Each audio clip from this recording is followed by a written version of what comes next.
I'd like to call the regular board meeting of the Zion Park District dated October 21st, 2021 to order. Eric, would you do the roll call? Commissioner Pye? Aye. Commissioner Brown? Here. Commissioner Rivers? Commissioner Hartman? Here. President McGarrett? Here. If everyone can stand for the pledge.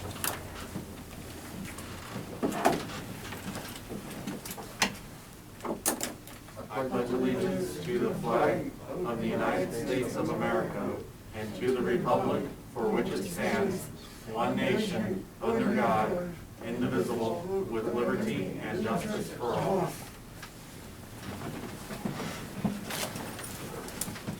Okay, I am going to entertain a motion for the approval of minutes. I make the motion that we approve the, are we doing the Personnel and Finance Committee, or both? Both. The minutes of the Personnel and Finance Subcommittee meeting and the meeting of the Board of Commissioners of the Zion Park District dated 16 September 2021. I'll second it. All in favor? Aye. Any opposed? Okay, motion carried. We have no guests today. Will there be any changes to the agenda? No. I will entertain a motion to keep the agenda as stated. So move. I'll second it. All in favor? Aye. Aye. Any opposed? Okay, motion carried. Any comments from the commissioners?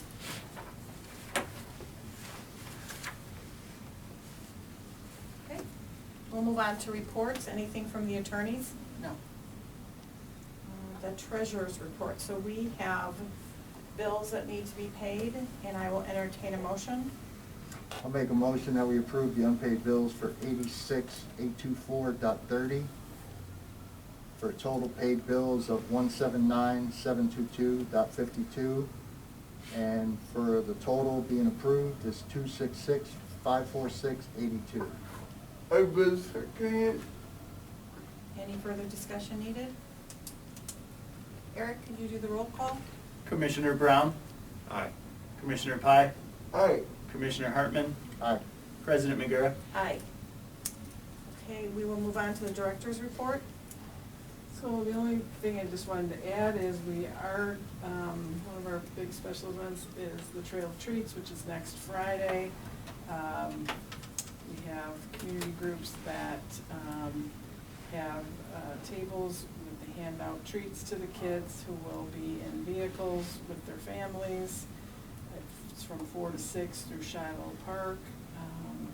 So that's coming up next week. Just wanted to share that with you in addition to my written report, which a lot of our new business covers. Okay. If there's nothing else, then we will move on to new business. Number 9, it starts on 56. It's the Illinois Association of Park Districts Credential Certification. So as every year, there's an annual meeting at the Illinois Association of Park Districts and Illinois Park and Recreation Association Conference, which I'm pretty sure they're going to have a conference in January in person. Yep.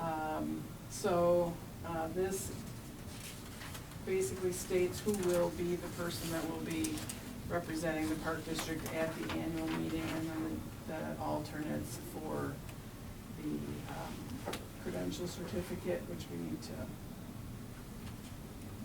send back to IAPD. So, who wants to be the delegate? Can be me, can be one of you.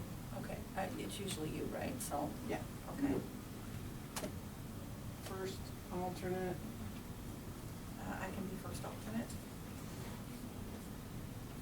I will be second.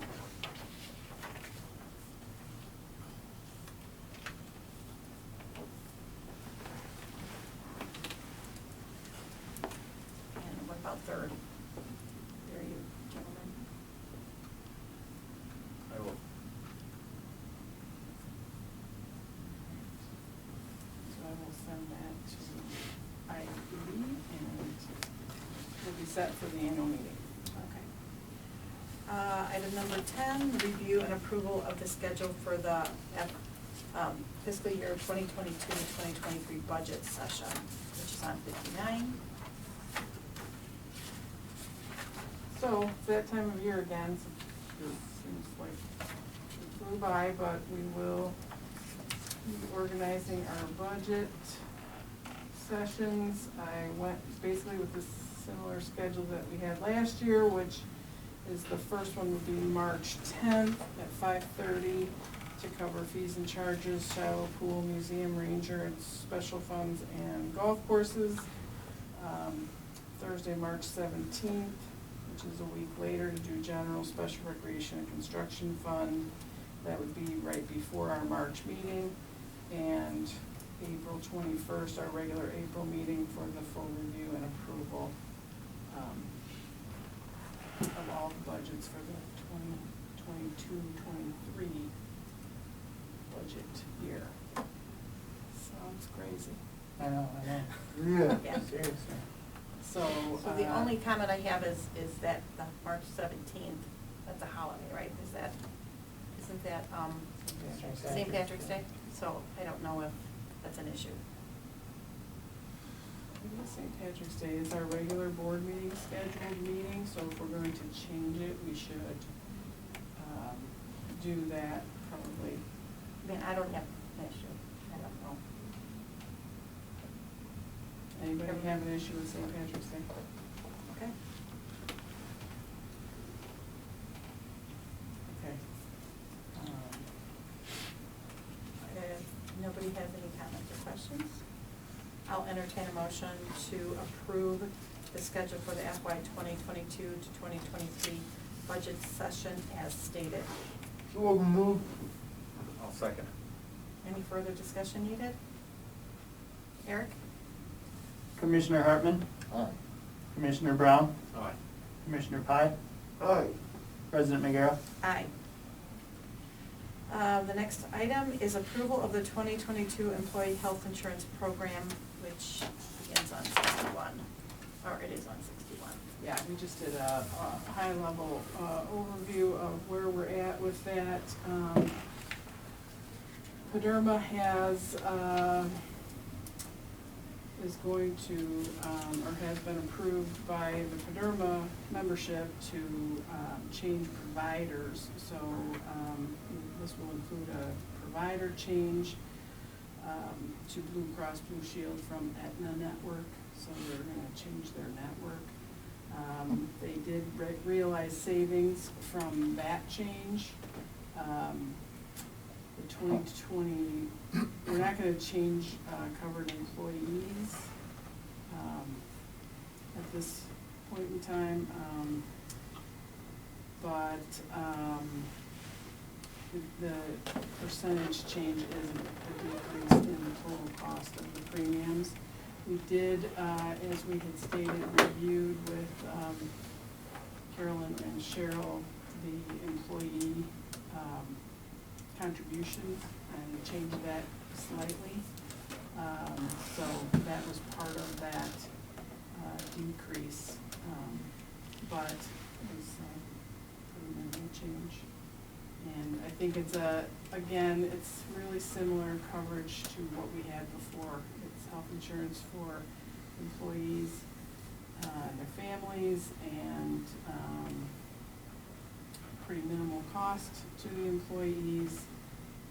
Paderma does a pretty good job of helping us keep those costs down with the work they do to research the best possible deal.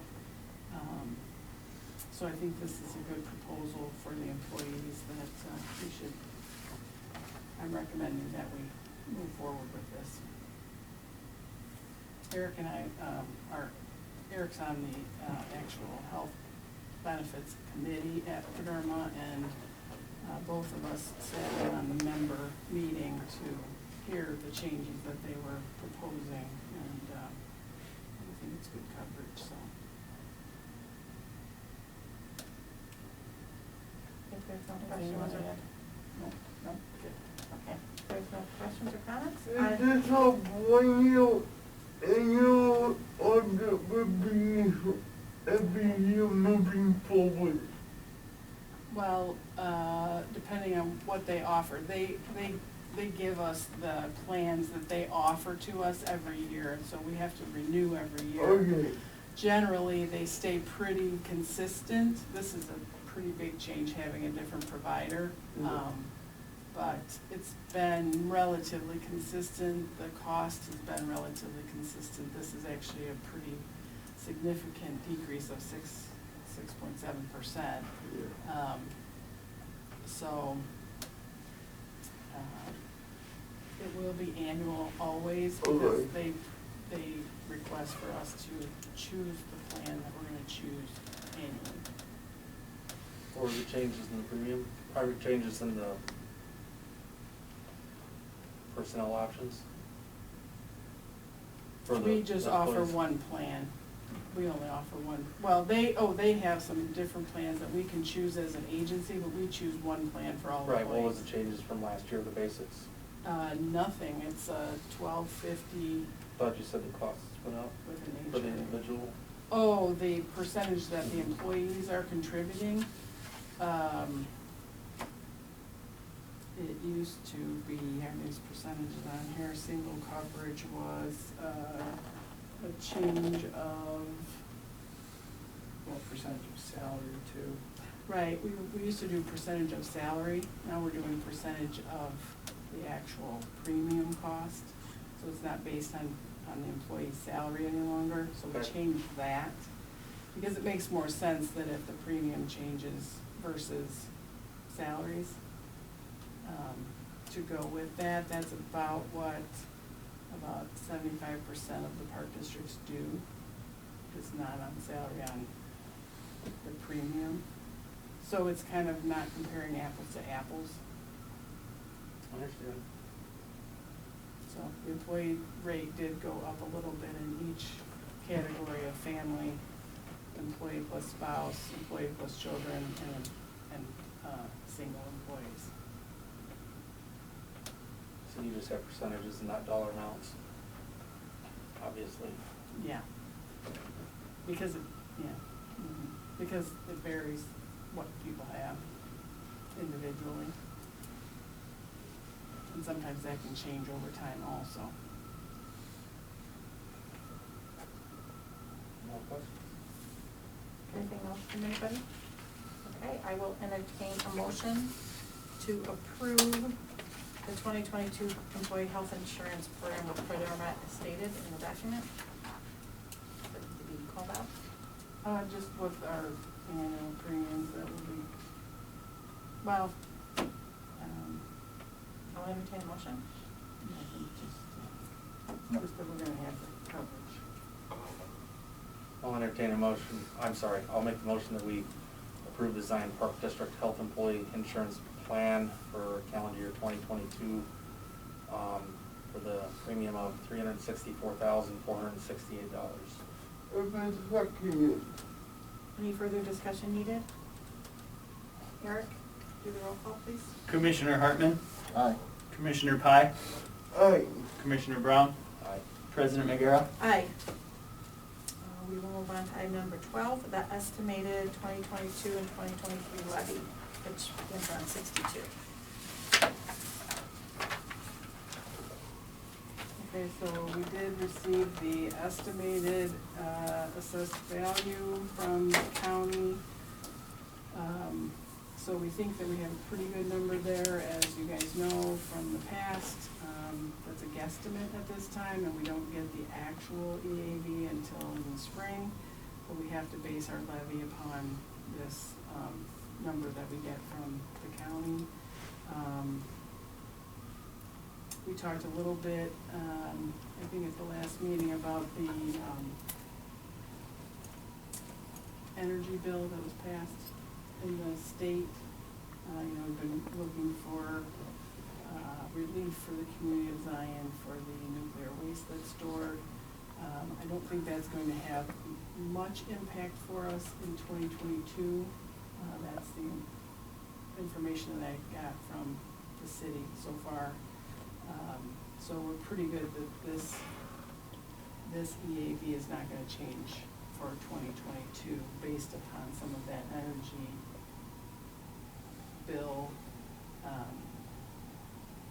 pass the state legislature that is gonna have an impact on how that nuclear waste is assessed. So we think we've got a pretty good estimated levy to start with for this year. It increases our extension by about 41,000, changes for levy by about 68,000, but it lowers our rate of the tax that the community pays by 4.28%. So we're pretty much keeping a pretty flat levy, trying to maintain our part of the solution to keep taxes as reasonable as possible in the community and still cover what we need to cover. Any comments or questions? What do you need for a motion here? Can we do it as stated, or do you need some sort of, figures? Since it's just an estimated levy, I think it can just be as stated. Okay. Because we won't vote for the final levy until next month, and then we can be more specific. Okay. Yeah, wait, Eric's got something there. Okay. Yeah, I just wanted to add two things on this. If you look at the page, not the levy with all the numbers, but the ones with the graphs, which is probably the following page, I think it's really good, and it's important to point out that, you know, this will be the 6th consecutive year that the Park District will be reducing its tax rate. And this tax rate that's proposed of 1.001 hasn't been this low for the Park District in 10 years. So I think, you know, like Marilyn said, in addition to Zion's EAV recovering, the Park District has really tried to be, you know, cognizant and fiscally responsible and continue to lower its tax rate, so. Yeah, it's good to have this look back that Eric does over time, because it really does tell that picture that we're really very, you know, being good stewards of the money that we do receive and trying to be part of that solution to provide services in our community effectively, but keep our tax rate as reasonable as we can. Yeah, thank you. I will entertain a motion to approve the estimated 2022-2023 levy as stated. So moved. I'll second it. Any further discussion needed? Eric, can you do the roll call? Commissioner Hartman? Aye. Commissioner Brown? Aye. Commissioner Pye? Aye. President McGarrett? Aye. We're moving on to item number 13, Ordinance 890, which was in an email from Eric. Right, in addition to the packet, we, this email was received from the state's attorney that there were new language in the 50 ILCS 105 4.1 in the code for government entities that we had to adopt a whistleblower ordinance, and whistleblower and anti-retaliation policy, so to comply with the public act that was passed.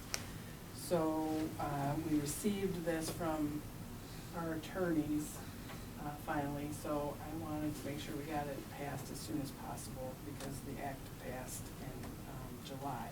So that's why I wanted to add it after the packet went out instead of waiting, because we really needed to get it in place. And it really just speaks to improper governmental actions. If someone is accused of an improper governmental action, that there won't be retaliation against employees, board members, or anyone else who brings to this public body that there's somebody doing something that is inappropriate. And so it's pretty common sense. It's a pretty common sense policy to have in place. And so Blink wrote the policy for us as our corporate attorneys. They will act as the what do they call it? Yeah, it's intended. Yeah, they're gonna be the.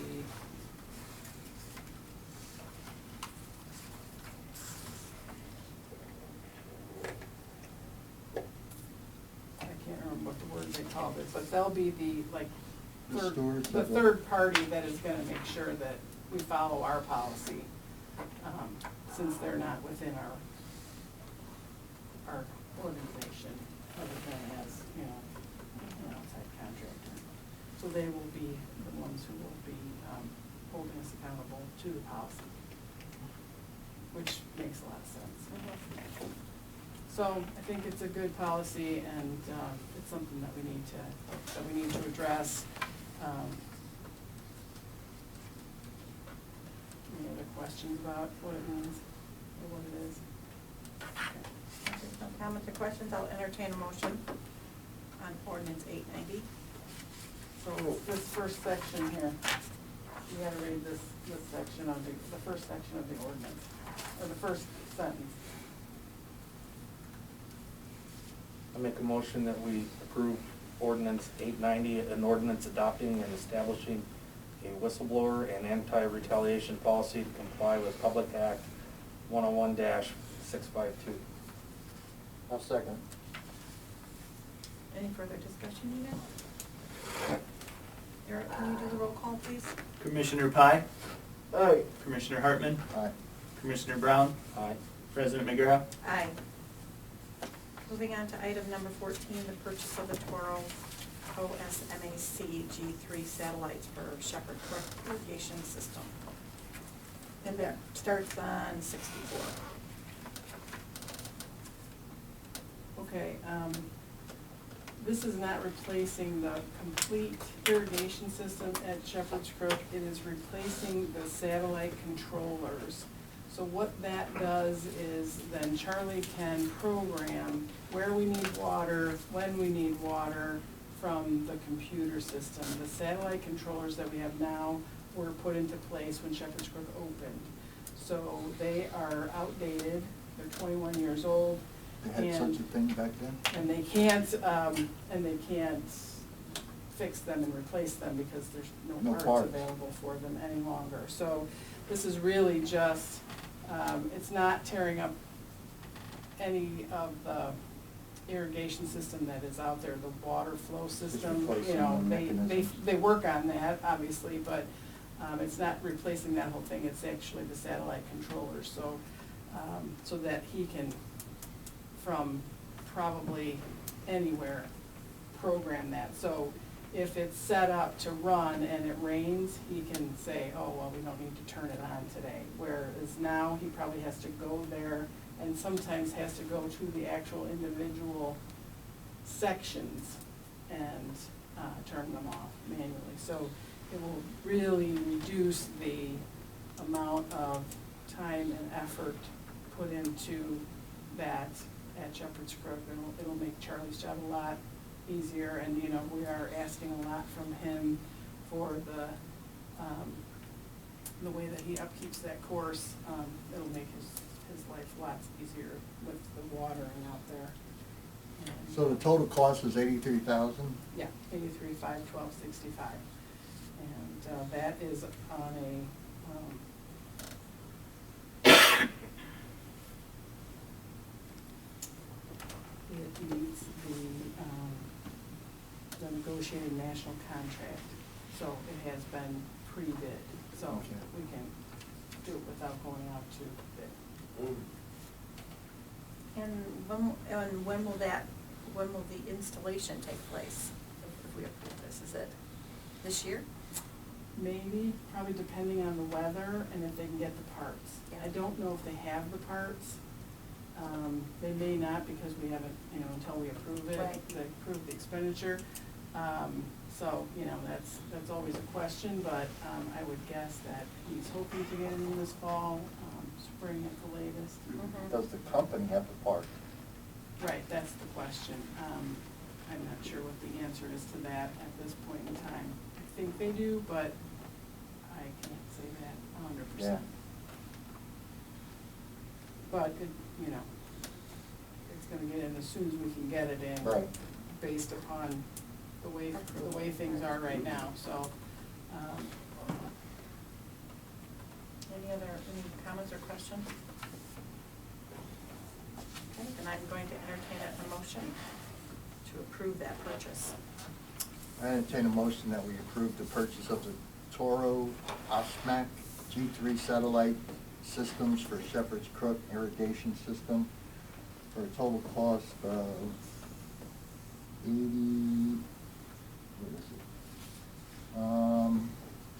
what did I say? 835-1265. 835-1265, yeah, okay.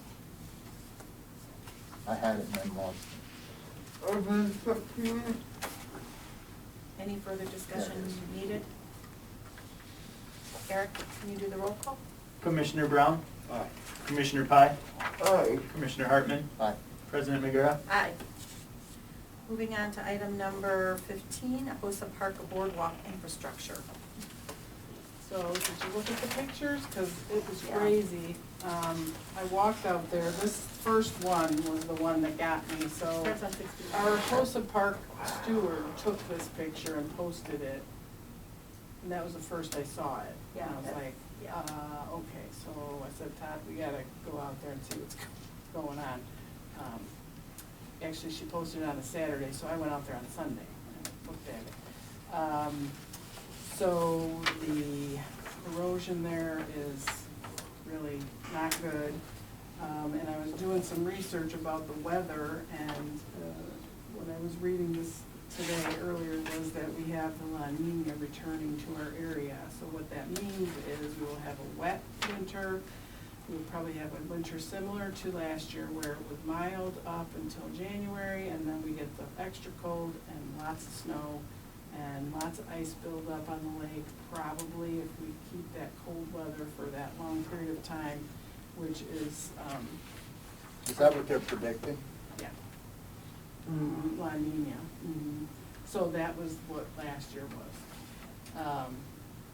So the concern there is that if there is a lot of ice buildup out there, it's just going to take that thing out and just tear it up, and toss it into the lake. So, right now, we closed it off because with the fun house, way that it is, it's dangerous to walk on it. It's at such an angle that, you know, we don't want people on there. I'm thinking that, we could possibly keep the south, From the shelter going from the east. shelter going towards the lake. That length of the boardwalk is in pretty good shape, not really being affected by this, this erosion and wave action from the lake. We may be able to keep a section that is on the east facing the lake down to, what we were talking about is maybe where it used to go actually down to the lake. So there used to be that eastern piece that we took off because that was in the water. We could maybe cut it off there, so we would still have an eastern facing view, but then the rest of it, that we take it down, and so we could recycle the material possibly. I don't know when you would be able to replace it, or if you'd be able to replace it. There's gonna have to be a really big change in the lake level and the erosion action on the lakefront. And then also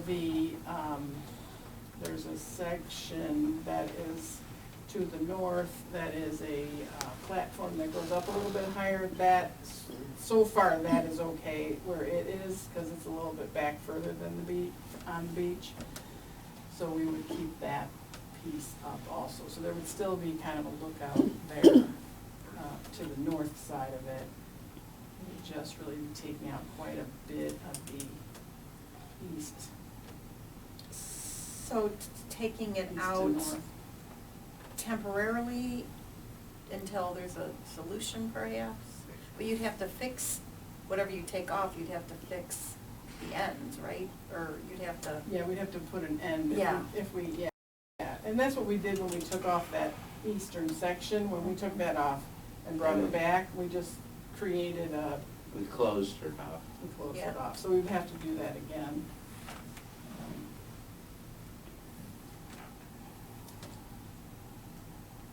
Yeah.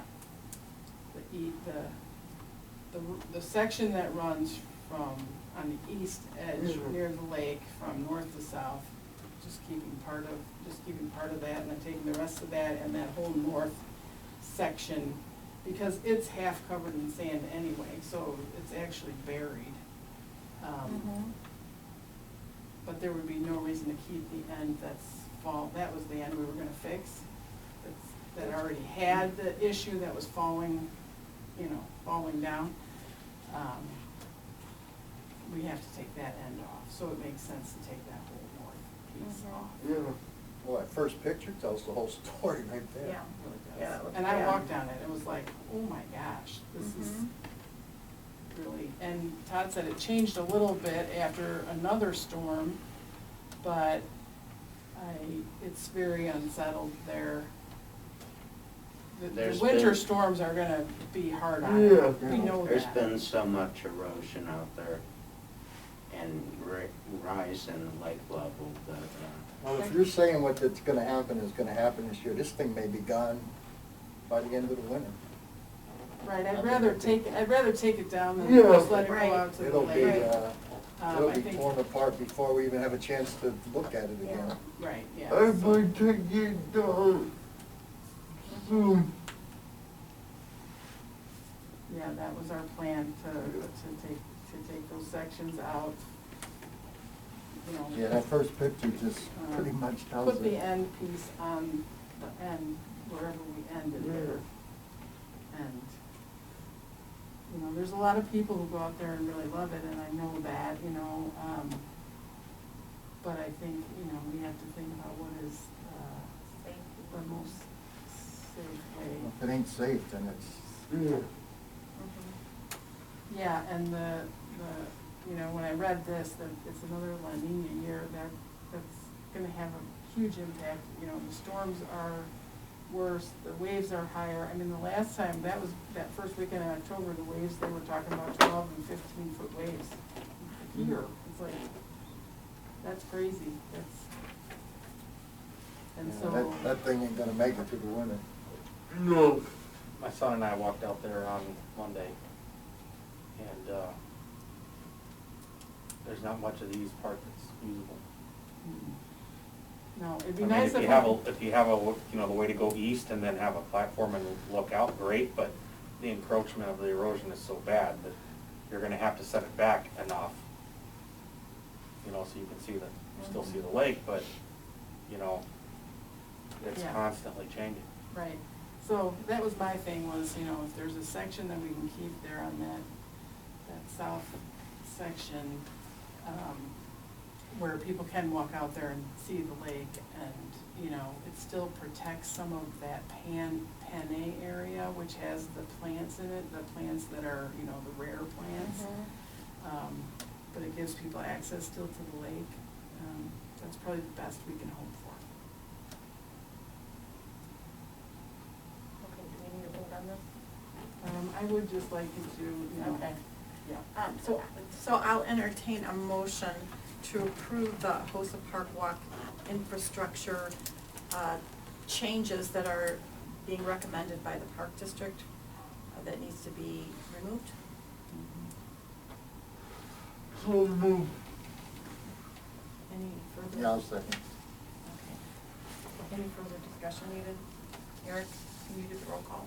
Commissioner Brown, Aye. Commissioner Hartman, Aye. Commissioner Pye, Aye. President McGrath. Aye. So I'll bring back exactly what we do, when we get out there and kind of see how those piers are gonna hold up once we take some of it off. I mean, it may dictate as we remove pieces what has to be removed. It's got serious rights list to it too, so anybody goes out there. It's really weird, because it almost looks like the backside of it lifted and the front side of it Dropped. It's a dropped. heave. Huh? It's a heave. Yeah, and then there was a tree under it, which I was like, okay, that's not helping either, that, you know, there's debris from all the trees that are going down on the lake under it. And a couple of the metal bracings, because of that heave, are breaking. So that's where it's like, okay, this isn't safe to do it now, because if it heaves again the other way, then parts are just gonna start falling off. Will you make a new one closer to the left? I think it's gonna be, can we decide where that is, you know, and when? Yeah. That sounds like It a is big cyclical, it is cyclical. I was hoping that the rubble ridge they put out there would help us, but it really isn't, and I don't think it's going to. I think it's a little too far north, actually where it's at. We were out there one day, and the people who are gonna monitor that were out there, and it was like, oh yeah, that's a little bit further north than I thought it was gonna be. So I don't think it's gonna help us. Yeah, it's been a while since I've been out there, but I'll tell you, anybody that has any problems with equilibrium, they might not want to get back because they're gonna be so, Yeah, it's, it's not gonna last the winter, so we need to take Yeah. a proactive approach to it, not wait. Okay, all right. On to our item number 16, excess property for disposal, 1989 Chevy pickup and a 2005 Chevy Impala.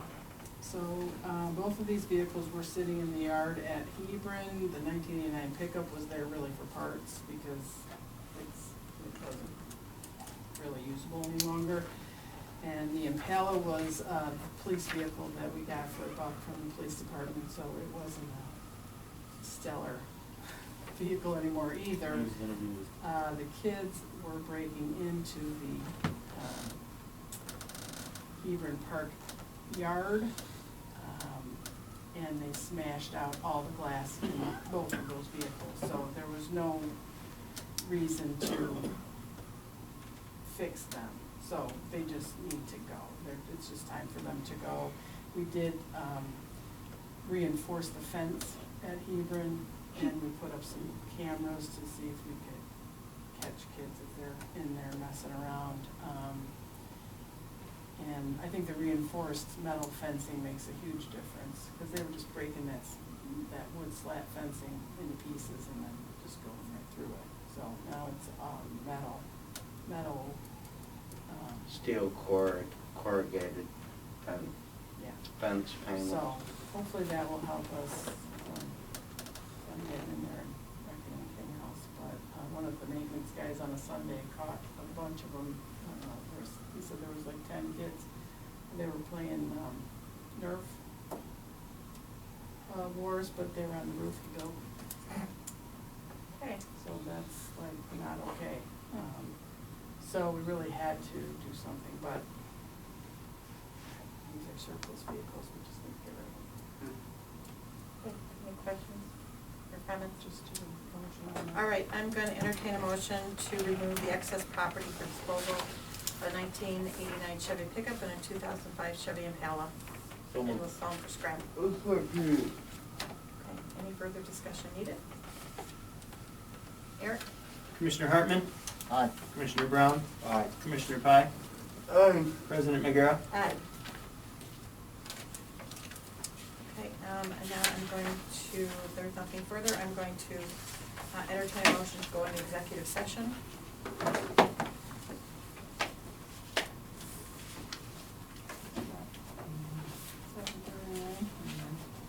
I'm going to entertain a motion going to executive session for the purpose of the board discussing personnel matters according to section 5 ILCS 120-2C1 of the Illinois Open Meeting Act.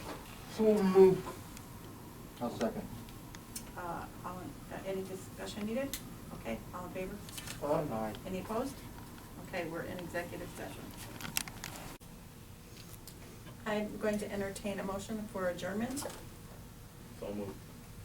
I'll second. All in favor? Aye. Any opposed? Adjourned.